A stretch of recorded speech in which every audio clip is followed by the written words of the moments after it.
The Sinking of HMAS Sydney, and the German Naval Ship. By Huna Verma and Lion Lin.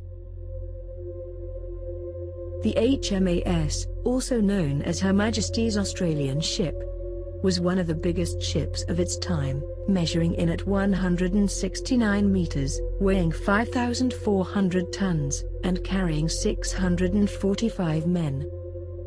On the other side, we have the HSK Kormoran, which is just an abbreviation for the Hilfskruiser Kormoran. This was another huge ship, measuring 157 meters. It was estimated that it weighed 8,730 tons due to its huge firepower, but this cannot be confirmed. It was known, however, that the ship was carrying 397 men at the time. It was the might of the HMAS Sydney, pitted against the firepower of the HSK Kormoran. The battle took place on the 19th of November in 1941. However, before we divulge into the end result of the battle, let's have a look at the roles and responsibilities of each ship before they sank. The HMAS was built as one of 3 cruisers of Perth class for the Royal Australian Navy. It was bought by the Australian government to replace the HMAS Brisbane in 1935. Initially, it was used as an escort for other Australian ships, however soon became well integrated in naval wars. The HMAS sank 2 Italian warships and several merchantmen over the course of 8 months.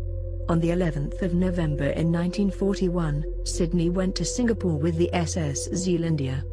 It was due to return to Sydney on the 20th of November, until it met the HSK Kormoran.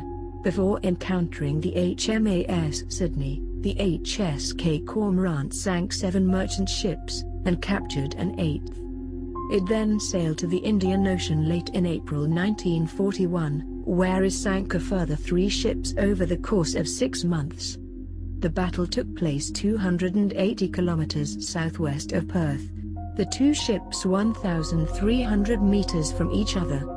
The HMAS signaled the Kormoran for half an hour, until the HSK replied they were coming from Fremantle and carrying peace goods.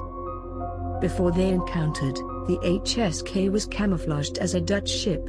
Unknown to the HMAS, the HSK was removing camouflage from the ship and preparing for a fight. The HMAS, noticing the HSK take down their flag, also geared up for a fight.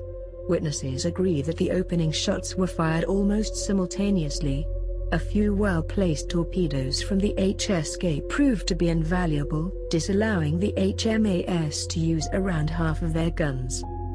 The next 3 rounds of fire destroyed Sydney's upper deck, including gun direction control, wireless offices and the foremast. Badly damaged, Sydney managed to shoot 2 torpedoes to the HSK, completely destroyed their engine. Both ships were heavily damaged and on fire. The HMAS sank, with all of its 645 men losing their lives on that day. 318 men out of the 397 on board the HSK survived. After the HMAS failed to return on the 20th, nobody was worried, as it could have been just a minor setback, such as having to take a different path, or being delayed for a couple of days.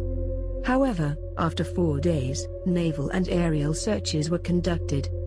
Debris was found, and word soon got out that the HMAS Sydney had been sunk. Telegrams were sent, and mass depression struck the families of those lost at sea. To this date, the sinking of HMAS remains Australia's worst naval disaster. Never before have we lost so many men, so many innocent lives. This was a significant battle, as both ships had sunk many others before the battle, greatly impacting the naval aspect of World War II. The sinking comprised of 33% of Australians who had died in the Royal Australian Navy. This will never be forgotten, and the brave way in which those 645 men gave their lives shall be honored in our books. Thank you for listening. Created using Powtoon.